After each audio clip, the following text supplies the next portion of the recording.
Good morning guys. Previous લેક્ચરમાં આપણે discussion કર્યું હતું કઈ રીતે હાઇડ્રોજન વચ્ચે સિંગલ બોન્ડ, ઓક્સિજન વચ્ચે ડબલ બોન્ડ એન્ડ નાઇટ્રોજન વચ્ચે ટ્રિપલ બોન્ડ બને છે. ગાઈઝ, જે સિંગલ બોન્ડ, ડબલ બોન્ડ અને ટ્રિપલ બોન્ડ બને છે એ આખું શેની પર ડિપેન્ડ છે? તો ગાઈઝ, એની આઉટ ઓફ સેલમાં જેટલા ઇલેક્ટ્રોન હોય, સપોઝ કે એની આઉટ ઓફ સેલમાં 3 ઇલેક્ટ્રોન છે, તો તે 3 ઇલેક્ટ્રોનની ભાગીદારી બીજા કોઈ નાઇટ્રોજનની વાત કરીએ તો નાઇટ્રોજનની આઉટ ઓફ સેલમાં કેટલા 3 ઇલેક્ટ્રોન છે. ઓકે, 5 ઇલેક્ટ્રોન છે. તો ગાઈઝ, તે બીજા નાઇટ્રોજન જોડે 3 ઇલેક્ટ્રોનની ભાગીદારી કરશે અને તેની આઉટ ઓફ સેલ ફિનિશ કરશે. તેની આઉટ ઓફ સેલમાં સેકન્ડ સેલમાં 8 ઇલેક્ટ્રોનની જરૂર પડે, તો એ 8 ઇલેક્ટ્રોન માટે 3 ઇલેક્ટ્રોનની ભાગીદારી કરશે બીજા નાઇટ્રોજન જોડે, એટલે નાઇટ્રોજન વચ્ચે ટ્રિપલ બોન્ડ રચાય છે. નાઉ ગાઈઝ, આપણો આગળનો ટોપિક છે, નેક્સ્ટ ટોપિક કયો ટોપિક છે? કાર્બનના કેટલાક સ્વરૂપો, કાર્બનના અપર રૂપો, ઓલોટ્રોપ્સ ઓફ કાર્બન.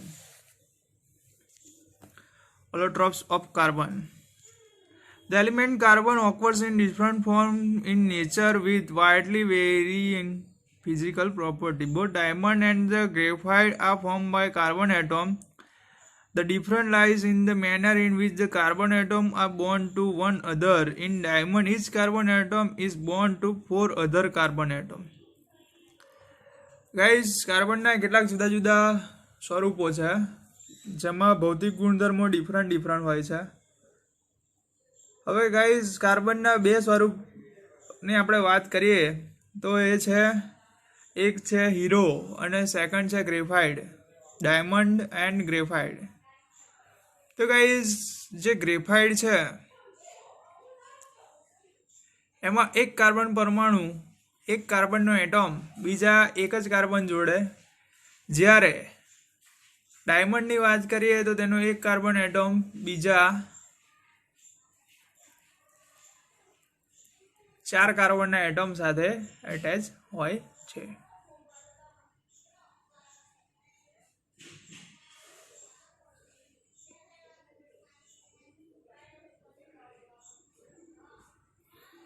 હવે જે in diamond, each carbon atom is bound to 4 other carbon atom forming a rigid 3-dimensional structure.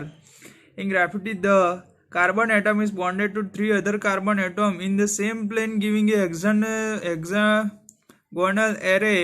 One of these bond is double bond, and thus the valence of carbon is satisfied. Graphite structure is formed by the hexagonal array being placed in layer one above the other. Guys, અહીંયા જુઓ, the structure of diamond, એમાં એક એટમની વાત કરીએ તો બીજા 1, 2, આ એટમની વાત કરીએ તો 1, 2, 3 એન્ડ 4. ઓકે, તો 4 એક કાર્બનનો એટમ બીજા 4 કાર્બનના એટમ સાથે એટેચ છે. ગ્રેફાઇટની વાત કરીએ તો બીજા કેટલા 3 સાથે જોડાયેલો હોય. આ કાર્બનનો એટમ વાત કરીએ તો 1, 2 એન્ડ 3. આ કાર્બનની વાત કરીએ તો 1, 2 એન્ડ એની પાછળ એક હશે 3. એ રીતે 3, 3 એટલે હેક્ઝાગોનલ રચના બનાવે છે. તો કાર્બનના 3 એન્ડ ધ થર્ડ વન છે બકમિન્સ્ટર ફુલરેન્સ C16.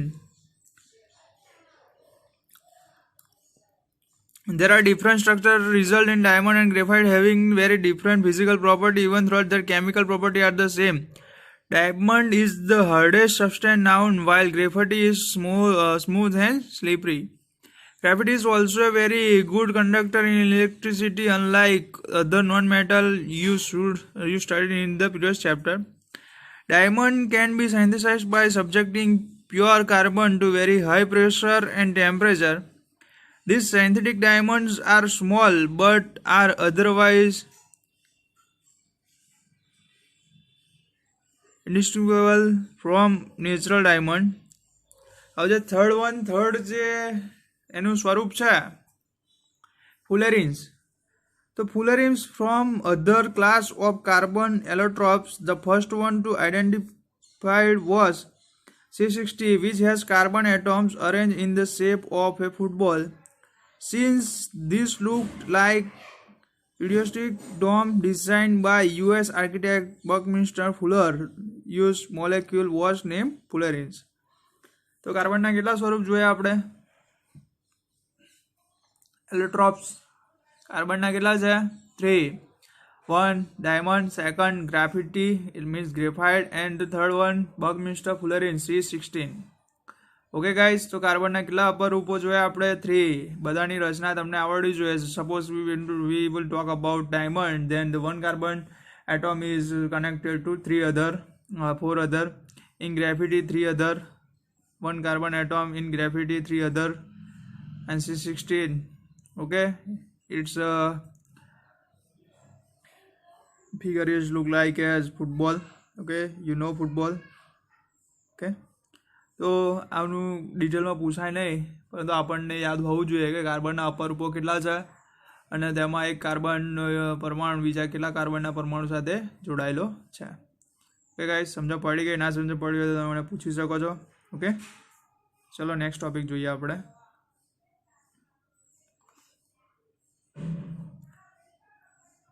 Versatile nature of carbon. કાર્બનનો સર્વતોમુખી સ્વભાવ. Versatile nature of carbon.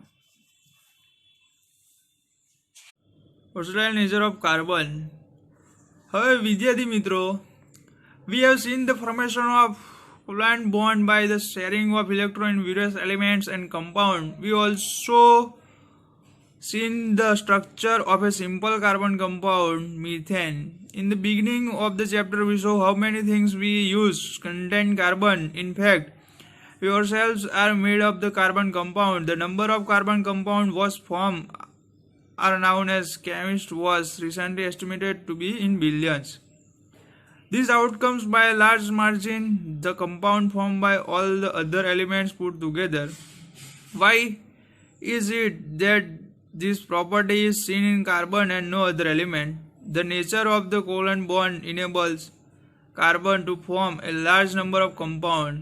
Two factors noticed in the case of carbon. Guys, આમાં શું છે કે કાર્બન જે વિવિધ તત્વો અને સંયોજનો હોય, ફોર્મેશન એન્ડ કોવલન્સ, ઇલેક્ટ્રોનની ભાગીદારી કરે છે અને કોવલન્ટ બોન્ડ બનાવે છે. સહસંયોજક બંધ કહેવાય છે ને. ઓકે, તો guys, carbon has the unique ability to form bonds with other atom of carbon, giving rise to large molecules.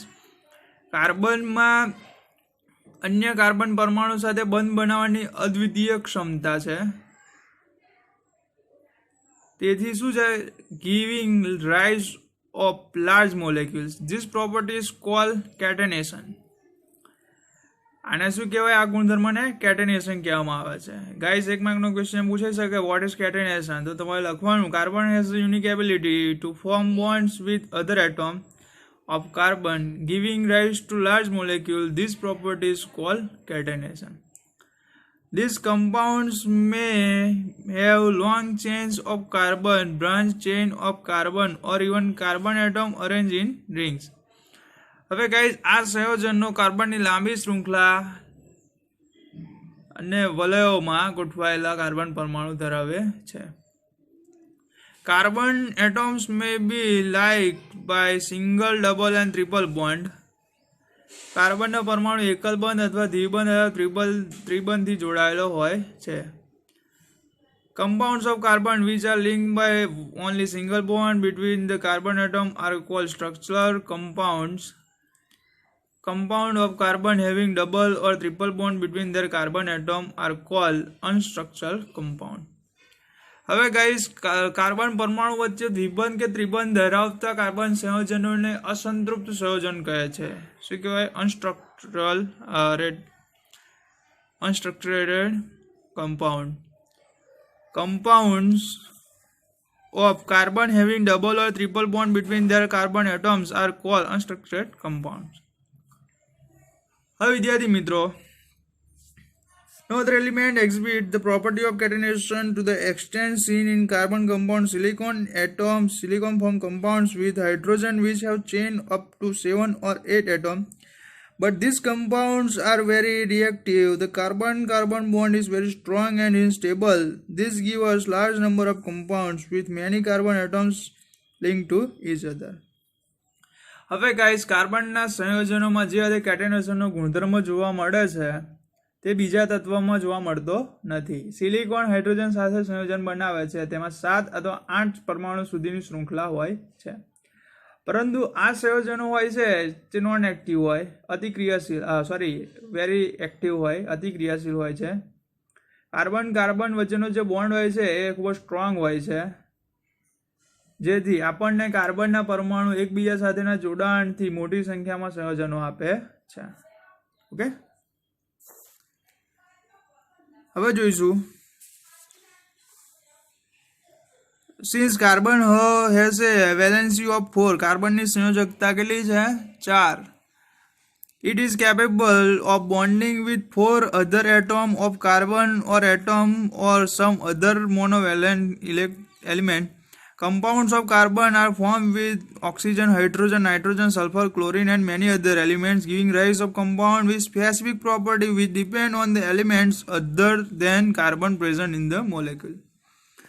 હવે ગાઈઝ, કાર્બનના પરમાણુની સંયોજકતા 4 છે. ઇટ્સ વેલેન્સી 4 છે. તો તે oxygen, hydrogen, nitrogen, sulphur, chlorine and the other elements સાથે સંયોજનો બનાવે છે.